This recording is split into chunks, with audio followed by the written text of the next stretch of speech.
astrophotography setup.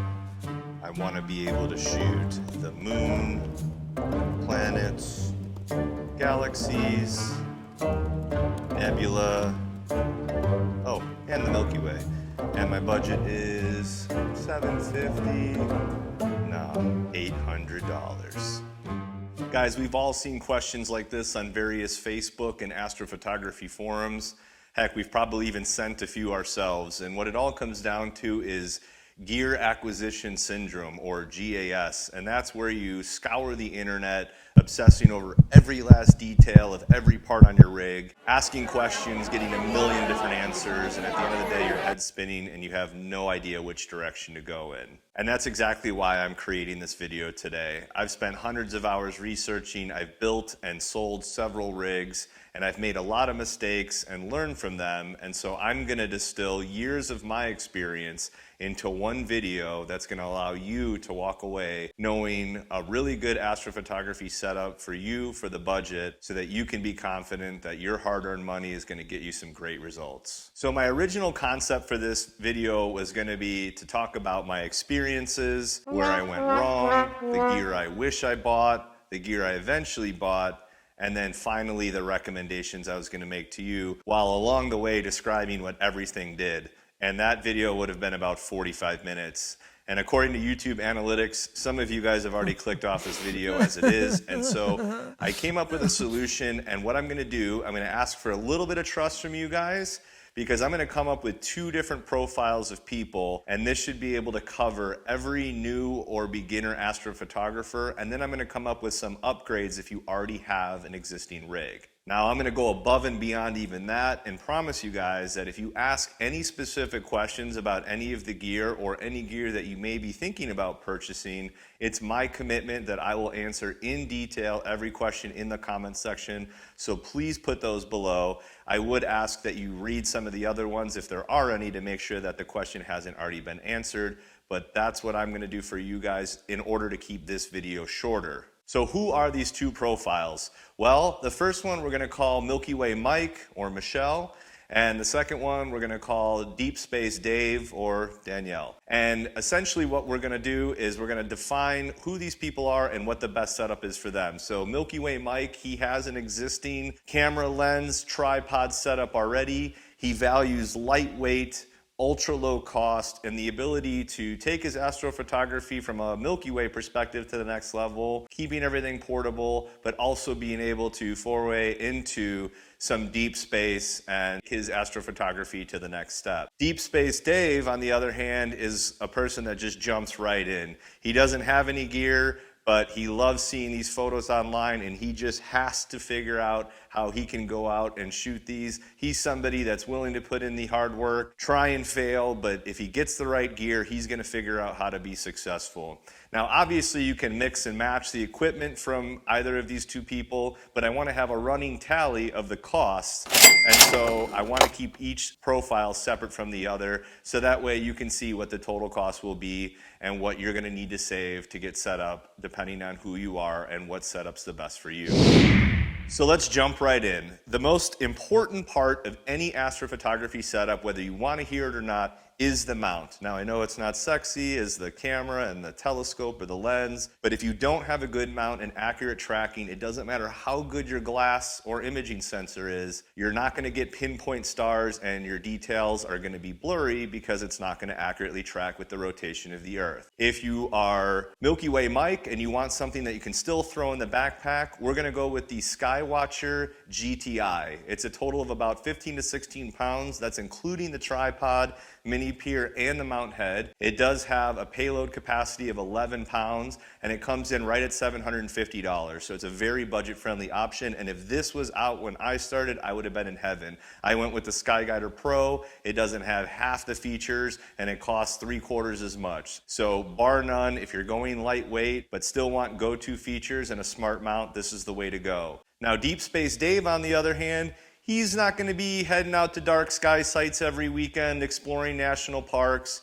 He's going to be shooting mostly out of the backyard with the occasional camping trip to a dark sky site where he's going to pull it right out of his car and set it up 20 feet from his tent. So for Deep Space Dave, we are going to go with the Celestron AVX. This is a tried and true mount. It's not brand new like the GTI, but because of that, there are a lot of used ones out on cloudynights.com or some of the buy-sell forums on Facebook.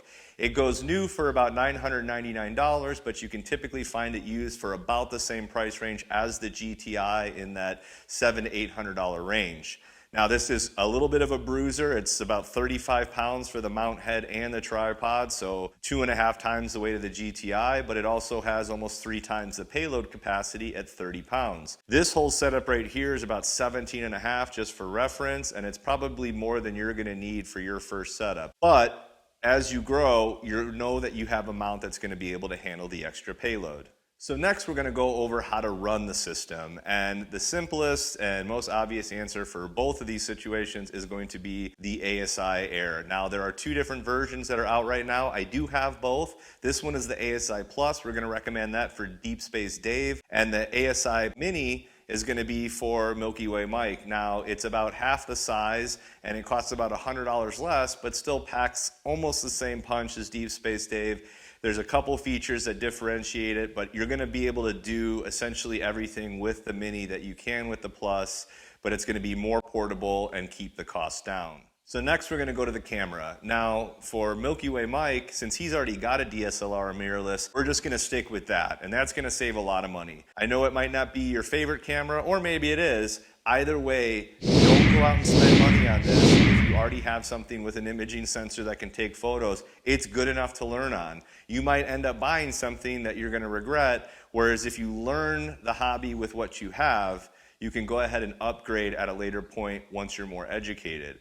If you have an existing lens that's greater than 100 millimeters, I would use that for the scope as well, but I'm also going to give you a lightweight scope recommendation. For Deep Space Dave, since we are keeping it strictly astrophotography, we're going to go with the ZWO or the QHY 533. Now this is a great camera. It is the little brother to what I have, which is the 2600 MC and the 2600 monochrome camera. This has the same size pixel, really nice dynamic range at 14 bits, but a smaller imaging sensor, and that's where you're saving the money. So instead of spending $2,000 on this camera, you can walk away for $699 with about the same image quality, but just a smaller size in terms of the image sensor. But we're using smaller telescopes and lenses, so with a smaller focal length, you're going to get a wider field of view, which is going to make up for that smaller sensor. So it's really not going to matter, and it's going to allow you to get a high-quality camera at about the third of the price. And then at a later point, if you do want to upgrade, you can, but you can get phenomenal pro-level results with this camera, and you're going to be really happy with it. So now let's get into the glass, which is probably my favorite part. Like I said, if you already have a telephoto lens, stick with that for now. So for both of these setups, I'm going to recommend different scopes, but they're going to be the exact same style, and that's going to be a Petzval style refractor. And what that is essentially it's a telescope that acts almost exactly like a camera lens. Most triplet APO refractors like this one here has a separate element that goes on the back called a flattener or a flattener reducer. And what that does is it ensures that there are round stars all the way to the edge of the imaging sensor. If you don't have that, you're going to get wonky stars and vignetting in the corners, and so it's going to add some additional weight, complexity, and also additional costs. Petzval style, some of them also don't have a specific backspace requirement. And what that is you have to use a series of shims and spacers, like I do on this one, to make sure that the imaging sensor is an exact distance from the rear lens element, and if that's off, again, you're not going to get round stars all the way to the edge of the scope. So there's a lot of issues that are inherent in non-Petzval scopes that I don't want you guys to have to worry about, and there are so many options that have come out in the last couple of years that weren't even available when I started a few years ago that are pretty competitively priced, and they all have great glass and pretty good quality that are going to give you phenomenal images. So when it comes to Petzval refractors, there are more options than there ever have been, and plenty that weren't available when I started the hobby. I went with the OG, which is the William Optic Red Cat 51. That's 250 millimeters of focal length with a 51 millimeter aperture, which is basically the width of the front lens element, hence the name. Now, there are a couple issues with this and a couple things that are really good with it. First of all, it uses FPL 53 glass. It's by William Optic, which is a high quality manufacturer. FPL 53 is Japanese glass. It's one of the best glass types you can get, and it even comes with a nice carrying case and nice accessories and hardware. The downside to the scope is that short focal length. I just felt like everything looks so small on the sensor when I own the scope. And it's basically a big camera lens. It even has a helical style focuser like this, which some people like. I don't. I like the typical rack and pinion style for two reasons. One, it has the 10:1 on most of them, so the micro adjuster is really nice, and then it has the 10x, which if you need to move it, the focuser back and forth quickly, you can do it with that, and then really fine tune it with the micro focuser. And then also, you don't have to get an adapter to use electronic autofocuser, which I'm a big proponent of, and we'll talk about in terms of the upgrades that you can have for your rig. So you have to buy an additional kit to go with it to be able to be used with an electronic autofocus setup that adds another $100 or so. So there are a couple options that solve both of those issues, both in terms of the focal length and the focuser. The FRA 300 for the lightweight setup is going to be a great option. 300 millimeters is going to give you a little bit more reach than that 250, and it's also going to come at a pretty solid price point, which is about the same price as the 250 millimeter, and you get the rack and pinion style focuser. You can also go with the baby brother to this setup, which is the Starfield Gear 60. And unlike this scope, it is a Petzl design. It's a 60 millimeter, 300 focal length, just like the FRA 300, but it, I think, has a little bit better glass, and it's about the same price. So if it were up to me, those would be my two options. Personally, I'd go with the Starfield, but it's up to you. For the larger setup and the more home-based setup, I would recommend the FRA 400, which is an even longer focal length, or the PHQ 80. If you want to keep it more wide field, then go with the Gear 60, because again, we want to keep it in that Petzl family. A fourth option, if you are okay with the helical style focuser, would be the largest and one of the newer RedCat options, the RedCat 71, which is 350 millimeters in focal length, but this is going to be one of the more expensive options, but the quality is really solid. So those are my two. Again, if I were choosing, I would go with the PHQ 80 for the more home-based setup. The additional benefit of that particular scope is you can get a reducer for it, even though it is a Petzl style. So essentially you get two scopes at one. The native focal length is around 600 millimeters, but then you can get a 0.7x reducer, which basically reduces it by 30% and also makes it faster. So you kind of get a little bit more bang for your buck. You're going to get more reach if you want to go after maybe some of the bigger galaxies or smaller nebula targets. And then if you want a wide field, faster option, you can get the reducer for it as well. So now let's go into some of the accessories and upgrades if you maybe already have a setup and are looking to grow it. The very first thing that I would recommend, and I've already alluded to it, is the electronic autofocus system. I love this for a number of reasons. First of all, I love automation. When I'm in my house, I don't want to have to go out, whether it's hot, cold, whatever. If I'm camping, I don't want to get in and out of my tent. You will lose focus throughout the night. As it gets colder, the glass moves around, it expands and contracts, and you will soften up on your focus as the night goes on. So unless you want to go out every couple hours and refocus it by hand, the electronic autofocus you can set to redo an autofocus routine every 1 hour, 2 hours, or by a variant in temperature. So if you want to do it every like 2 or 3 degrees, you can do it that way as well. That way it automatically is going to refocus the scope for you, or if you do eventually go to monochrome and you have different filters, it's going to allow you to refocus after each filter, because sometimes it does, with an extra piece of glass in there, shift the focus ever so slightly. So the electronic autofocus, especially for $200, it's a great accessory and add-on, and it would be my first upgrade of something that's not considered completely essential, but definitely a nice to have. So before we continue with the accessories, I did just want to take a moment and pause and go through the big items and tally up where we're at. I know that's what everyone's really concerned with, are what are the dollar amounts on the big purchases. Before we jump into that though, I did want to take a moment and pause and just thank you guys for all the support over the last 3 weeks since really starting to take the channel seriously.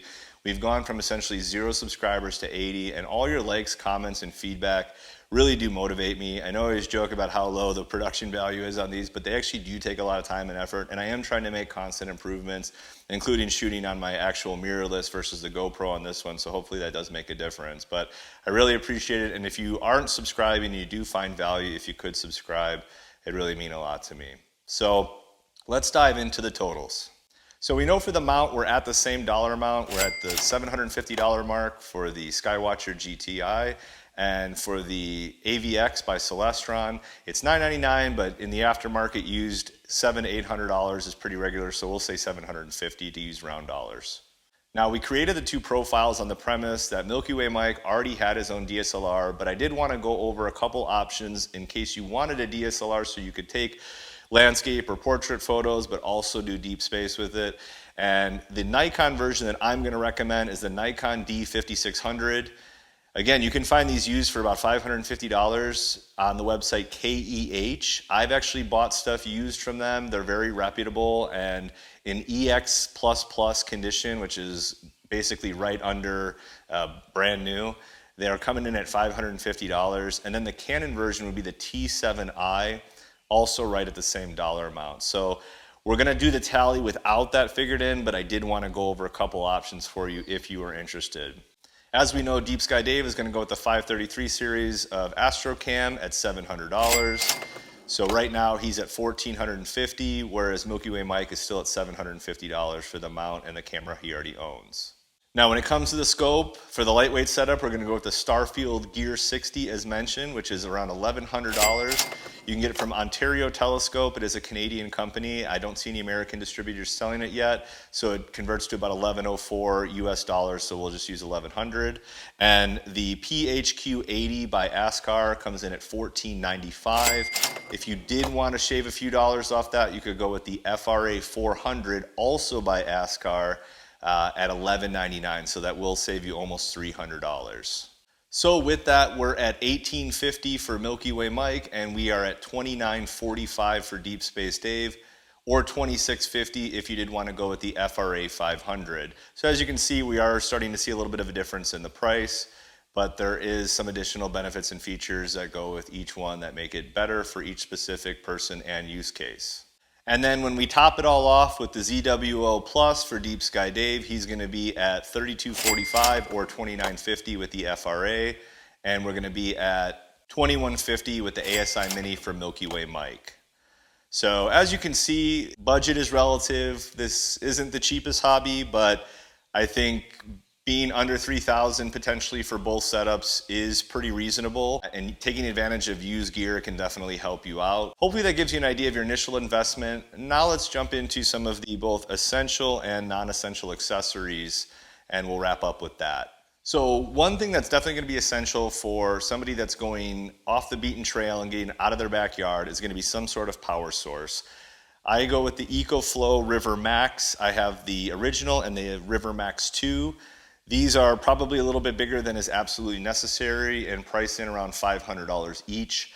They do have a River version that's less than half the price at about $229, or Anker, that's spelled A-N-K-E-R, has basically the same thing on sale for about $185 as of June 2023. Either way, you're going to need a power source. I just go with the ZWO one. I get it from ASIAIR. It's $32, and I would really recommend getting 2 of them. Again, redundancy just in case one does fail. And speaking of powering things, if you are using a DSLR, getting one of these dummy batteries, you can get them on Amazon for $30 to $50 is really good. You can plug this directly into there or into an outlet in your home, and that way, especially the mirrorless batteries are a lot shorter, but even the DSLR batteries might not last an entire night of shooting, so you'd hate to go to a dark sky location and run out of battery in your camera and lose potential integration time. That's going to be really important, especially since you travel all the way to get there. On the topic of redundancy and cables, I do keep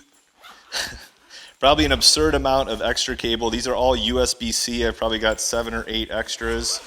I have a lot of extra 12-volt power cables, micro USBs in a bag, USB 3.0, USB 2.0, and then the controller for my mount. I also have car adapters in case one of the batteries goes dead. It's good to have plenty of options when you're out there. You'd hate to have a $20 cable ruin your night. And no, I didn't necessarily go out and buy all those individually, although I did buy some of them.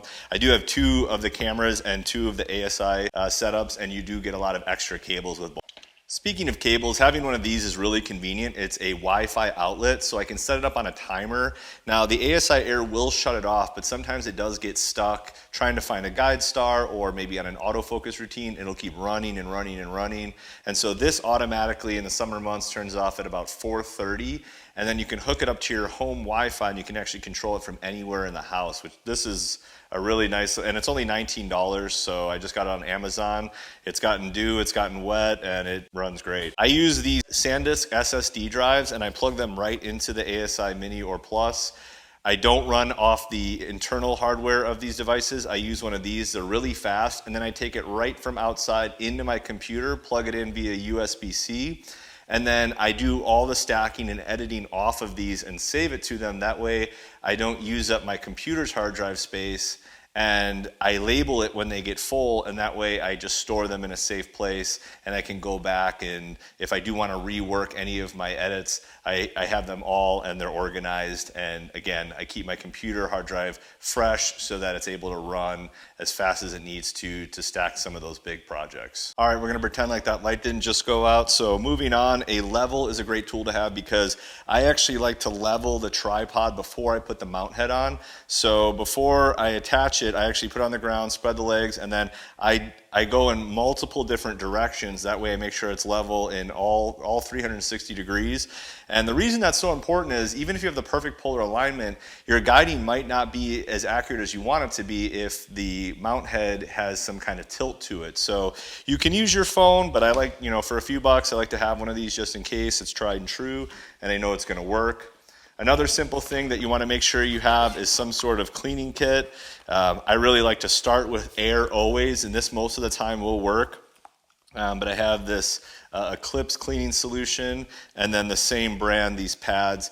You don't want to use these microfibers unless you're just going to use them as a one-off, because you get oil and grime from your hands, and you don't want to smear that on the lens, because I'm telling you, it's like it never comes off. A portable solution are these Zeiss lens wipes. Again, individually packed, one-time use, and these are really convenient to take with you on the go. And then I always keep a little multi-tool in there. This is just a mountain bike multi-tool, but it has screwdrivers, Allen wrenches, everything that you're gonna need.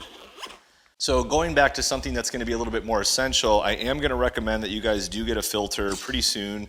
I would go with the Antlia Tri-Band, and the reason for that is it's a great all-around filter. The Tri-Band is for the R, G, and B channel, and they're fairly narrow at 25 nanometers, so it's kind of like a light pollution filter on steroids. Now you might be thinking, what about some of the dual narrow bandpass filters? The problem with that is it limits you to certain targets that only have HA or O3 gas wavelength. So this allows you to shoot pretty much everything. And it actually outperformed my L Pro at a dark sky site when shooting a Galaxy. It looked more like having no filter, but it also has much narrower band passes than a normal light pollution filter. So you're gonna be able to use it under more light polluted skies. So Antlia Tri-Band, and then you wanna put that into a filter drawer. These are about $79, ZWO and other companies sell it, and it just goes right in and out. You don't want to be trying to screw on and fumble with these when it's dark outside. It's really nice to be able to just load it in and out. It just goes right in between your camera and either the scope or in this case the reducer for mine. And then the final thing I'll talk about are these Pelican cases. This is actually the smallest one I own. I have a large V600 that allows me to put my tripod, mount head, and one of these big batteries in. And then I have the Pelican 1615 Air that allows me to put my entire telescope, even with the filter wheel. This one I use for extra cameras and some of my extra equipment and anything else that might be delicate. I know that they're expensive, but they're dust proof, they're waterproof, and they're shock proof, and the things that you're putting inside are also expensive. So this is definitely a nice investment to have. for down the road. And so that pretty much wraps it up. I know I went over a lot, and I know it's a long video, but I wanted to be pretty comprehensive. I know everybody's thinking about those big things that we talked about in the first part of the video, but some of these smaller things are really helpful, and I've kind of had to figure them out on my own. And there are some nice to-haves, and if a few of them are things that you must have as well. So I'm going to be releasing a video on Monday again for Minute Monday, and then I'm actually going on another dark sky adventure in a couple days for the June new moon. So leave a comment if you want me to take you guys along with you like I did last month and do a sequel, only a little bit more concise version. Thank you guys so much for watching, and clear skies.